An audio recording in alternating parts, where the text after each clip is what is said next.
Today we're going to continue with our sermon series, Scary, Gross, and Weird Stories from the Bible. And it's going to be kind of a cool way to look at things tonight.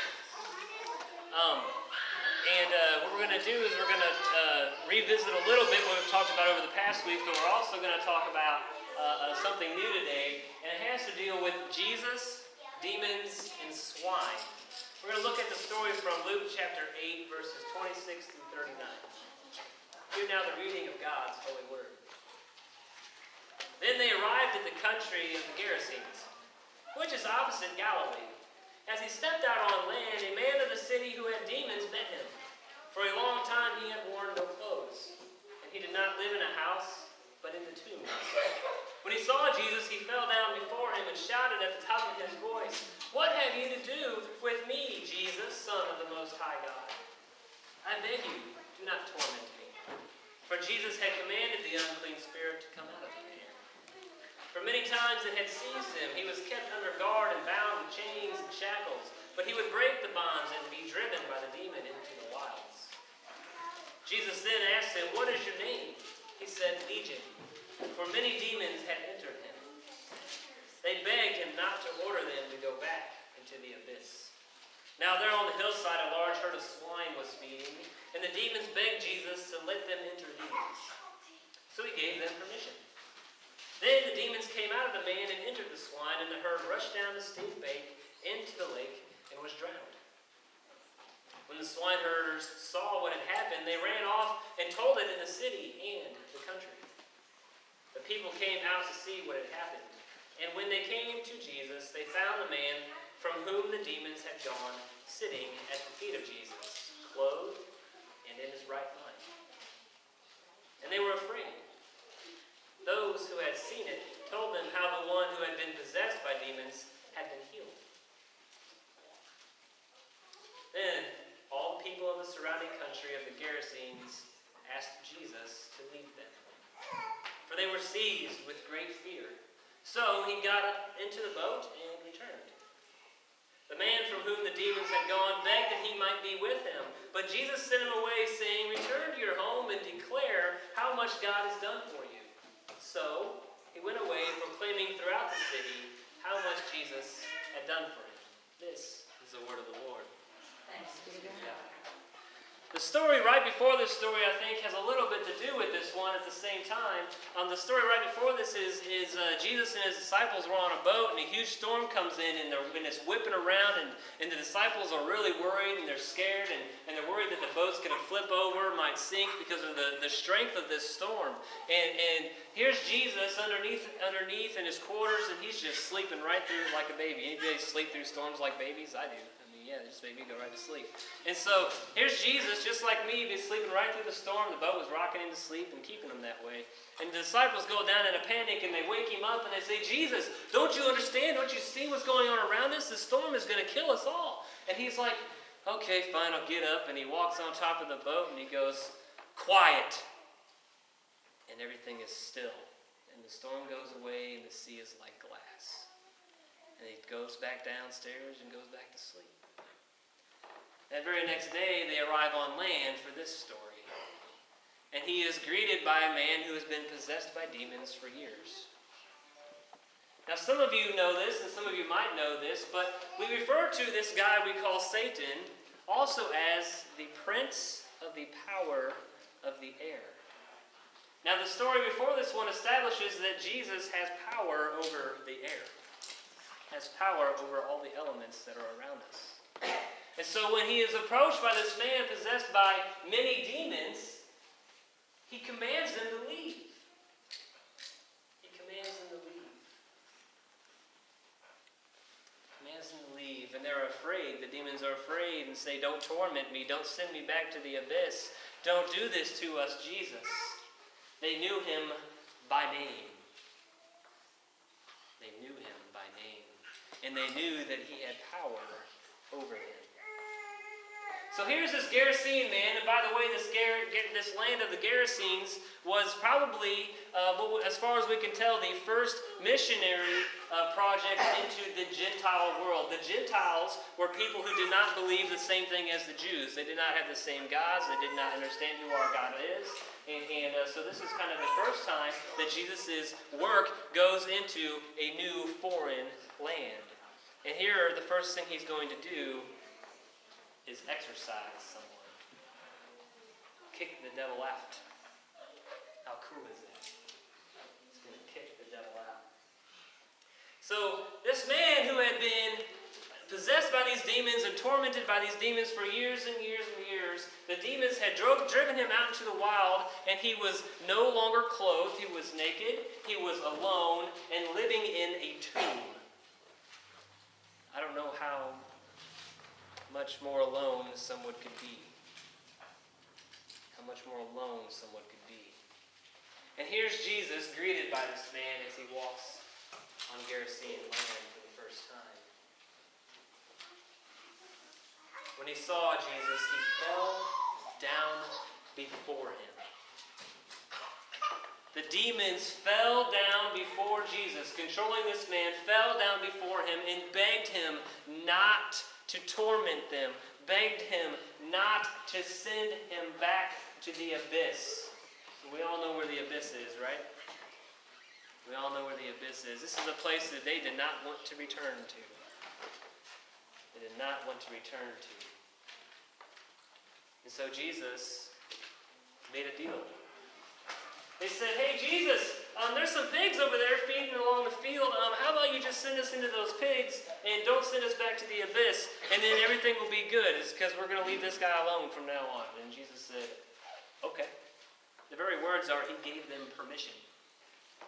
He gave them permission. I love the idea of Jesus giving demons permission to do things because they have to ask him if it's okay. They cannot do it on their own. He has control and power over them. And so they go into these pigs, and the pigs immediately run down the steep bank into the lake and are drowned. Well, that plan didn't work out too well for the demons, did it? Didn't work out too well. You know, how many of you would think that these swine herders would have thought that was a cool thing that happened?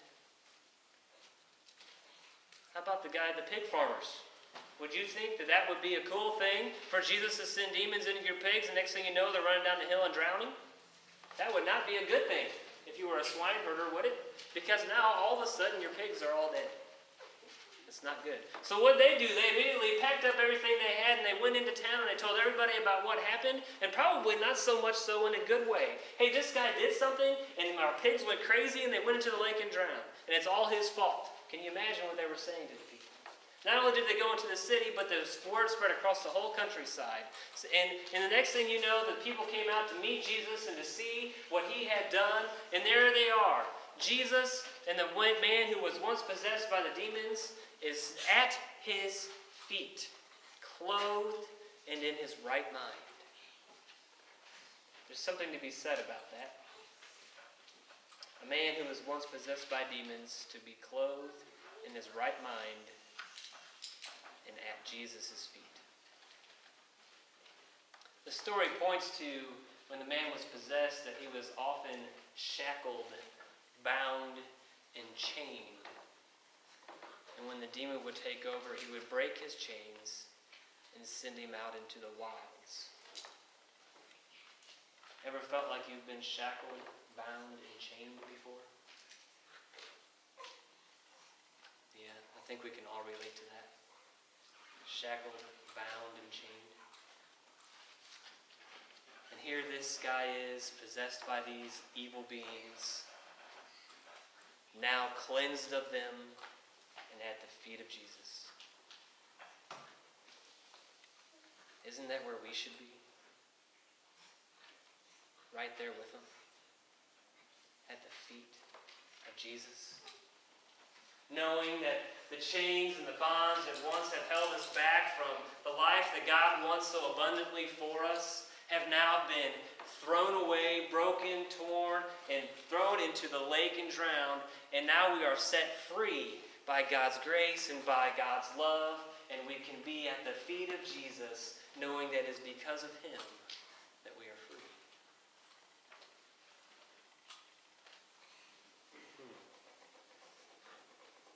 The people came out to see what had happened. When they came to Jesus, they found the man from whom the demons had gone sitting at the feet of Jesus, clothed and in his right mind, and they were afraid.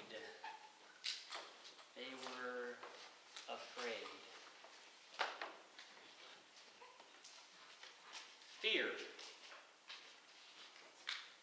is a scary thing. Fear is a scary thing.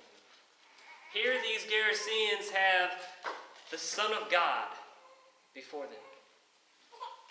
And the only thing they can do is be afraid of what has happened. It's hard to understand the whole idea of a man being possessed by demons and then this guy who you never met before shows up. The next thing you know, the demons are gone, but the pigs are all drowned and this guy is fine now. We don't get it. It's weird. It's hard to understand. It's out there in the spiritual realm somewhere. But they were afraid. And their fear stopped them from becoming or forgetting to know, being able to know who Jesus was. It says the people surrounding the countryside of the Gerasenes asked Jesus to leave them because they were seized with great fear. They were seized with great fear.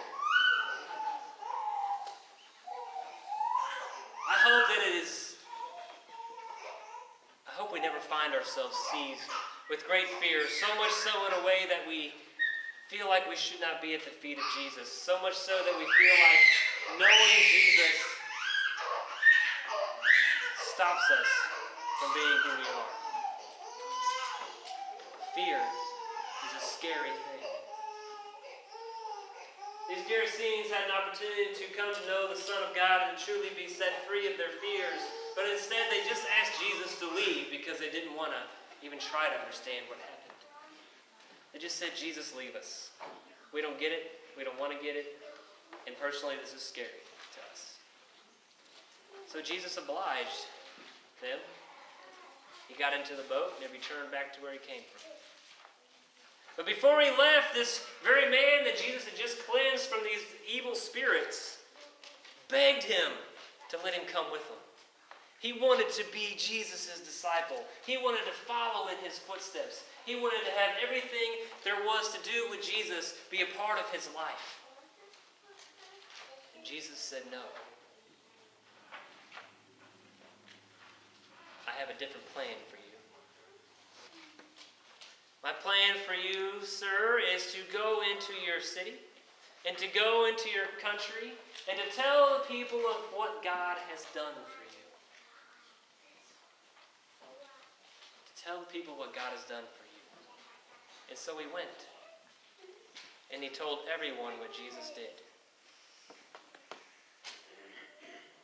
How awesome is that? To once be a man possessed with demons, to all of a sudden be cleansed of these demons, to become clothed and in his right mind, a sense of renewal, once an outcast, now in God's grace, to be able to go into his own city, into his own countryside, and begin to share the good news of Jesus with the people that did not know him.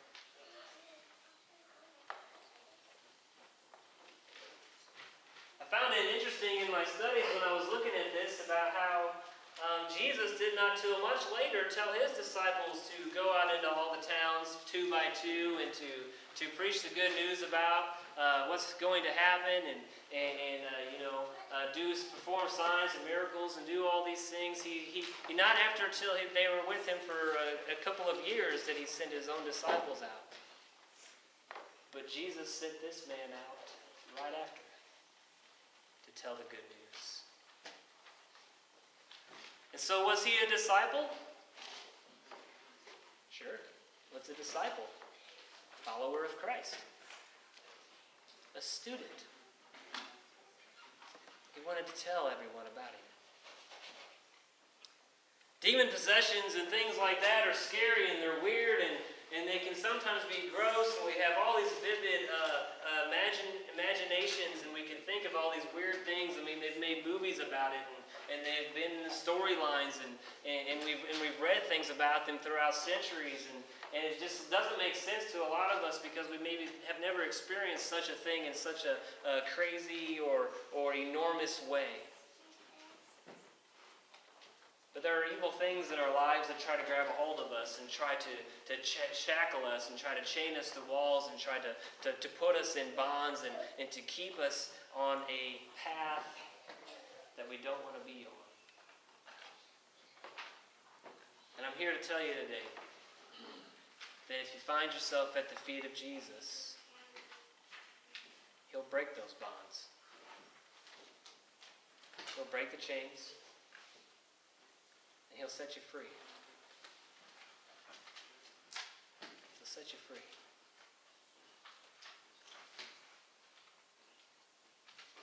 So what I would hope for us this day is that we'll find ourselves at His feet, wanting to be a part of everything that He does. Because we know through Him and through Him only are we saved. Are we no longer a prisoner of the evil things life can bring us? So will you live free with me today? Will you live as a saved person with me today? If you will, say amen.